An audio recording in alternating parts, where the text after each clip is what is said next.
Hello friends, Baltmatrix here, and today we are taking a look at Transformers Studio Series number 22, Dropkick. Now this is Dropkick from the new Transformers Bumblebee movie that's coming out this Christmas. I picked this figure up over on the internet, the magical land of the internet.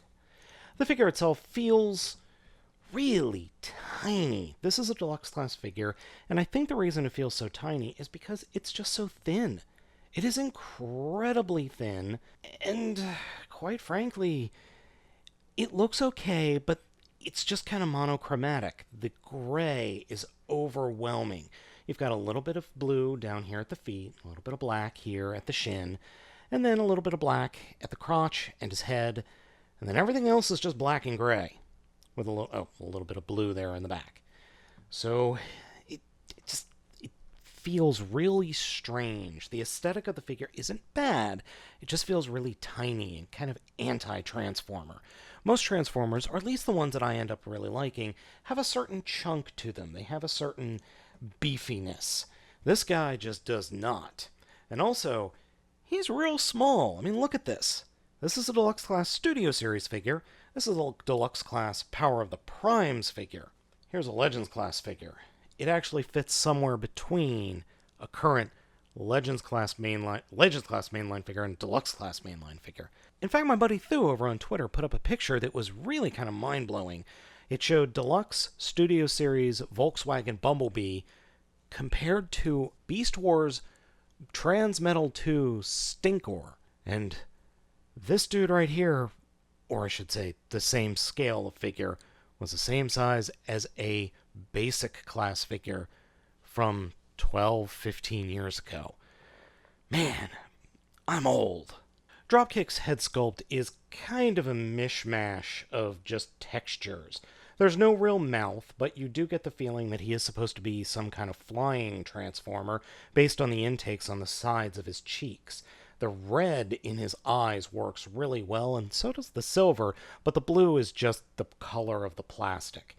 Overall, I think the head sculpt is okay. Posability-wise, the head is on a ball joint, but is kind of limited, so it can only look up so far and can only look down so far, but it does move side to side. The ball joint is incredibly tight at the head, though. The shoulders are made up of a ratchet joint and a ball joint, so you do get plenty of articulation there. There is a swivel just above the elbow, which bends at 90 degrees, though the swivel is incredibly tight. There is no fist articulation for the accessories. That's because the transformation is on this pin, and because of the transformation, the fist has a tendency to just kind of transform on its own. There's nothing locking it into place other than friction. The hips are ball joints and then these ratchet joints again, so the figure can kick forward plenty and can kick back plenty and can go out 180 degrees as long as it doesn't run into the kibble that's on the forearms. There is a well over 90-degree bend at the knee, and there is a thigh swivel.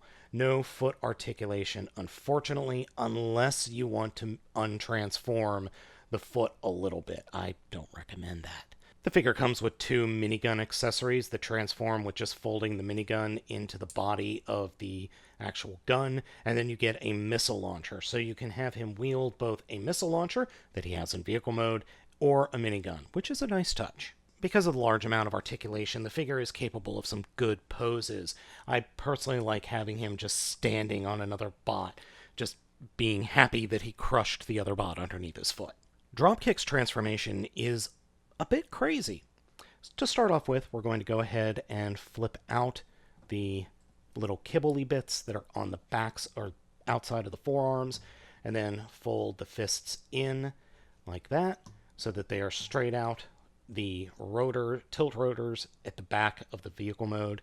And then once you do that, take the arms, kind of fold the shoulders forward, and using the swivel, turn the forearms around so that they are in line with the outside of the shoulders, and then fold them up, and they will kind of loosely latch into place at the inside of the upper arms.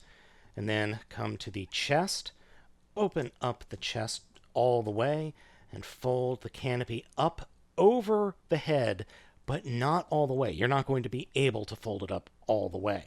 There's a reason for this. Then come to the inside underneath the canopy and fold out these sections that will then fold up over the head.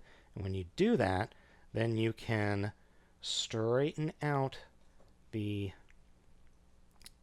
tabs here and fold them out, folding the little thrusters over, and just straighten everything out until they get into place. And I'll show you again how to do that over here on the other side.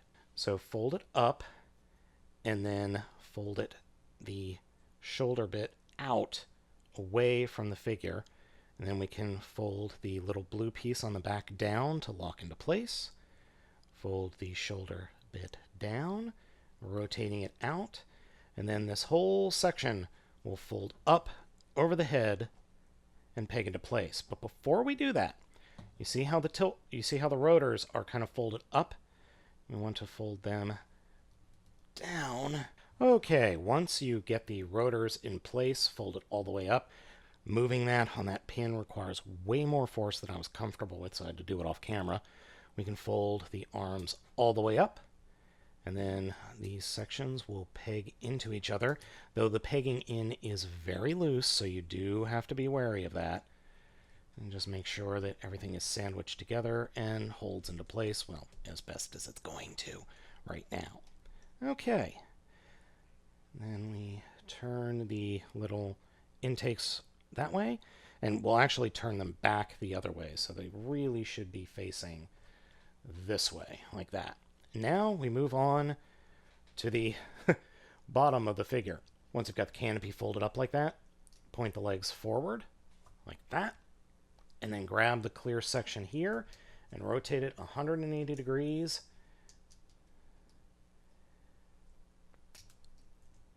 Like that. And then once we rotate that around, we can then finally fold the canopy up and close it up over the head, like that. And now we come back to the legs. So first, rotate them 180 degrees at the thigh swivels. Come down to the feet. Reach inside and fold up the little runner there. Then grab the inside of the leg and fold it all the way out until it kind of pegs into place. Then fold the blue wing out all the way. Then take the blue leg and the runner here, and it will rotate 180 degrees from the back of the leg to kind of the front. And then we can actually do that in a different order. We'll do the rotor and, I'm sorry, not the rotor, the stand and the wing. Turn it 180, come to the inside of the leg, and fold it out like that.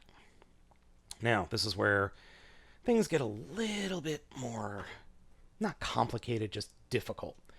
What we need to do is first put the legs straight back and fold it up at the thigh swivel, and then ratchet it into the helicopter body like this.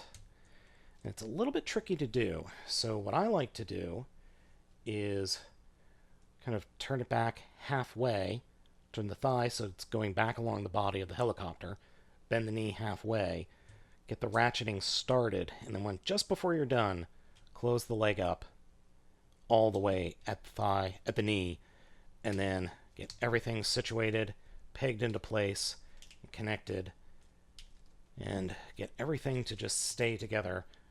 Hint, it doesn't always. So just beware that, yeah, even though it's looks like it's pegging together, sometimes it doesn't hold together all that well. I've done it where it holds together perfectly, and I've also done it, like here in the video, where it doesn't. So just be wary.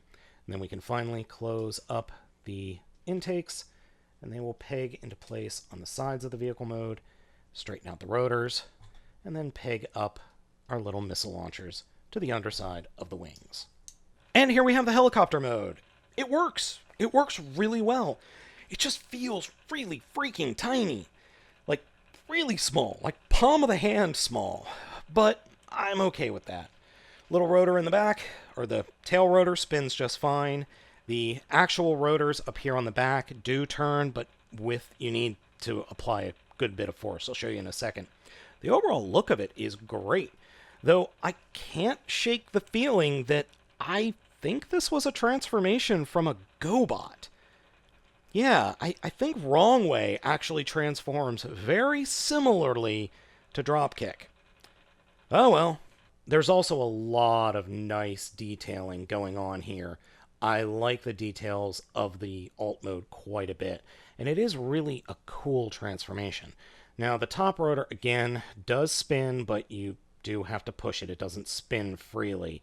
Like, even if you flick it, it doesn't go very far. The back one doesn't have that problem.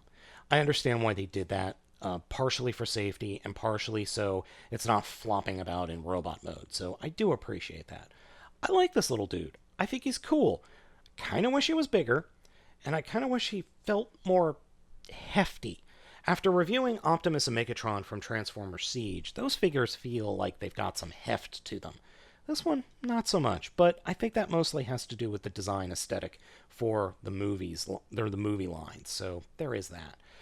Overall, I think it's a solid entry into the studio series, even if it does feel a bit on the small side. Friends, thank you so much for watching this video review. I hope you have enjoyed it. As always, I'm going to ask you to hit that like and subscribe buttons and be sure to hit the bell so you know when a new video is up. I think this figure is totally worth picking up if you're a fan of the studio series. As always, I am Baltmatrix, and I will catch you next time.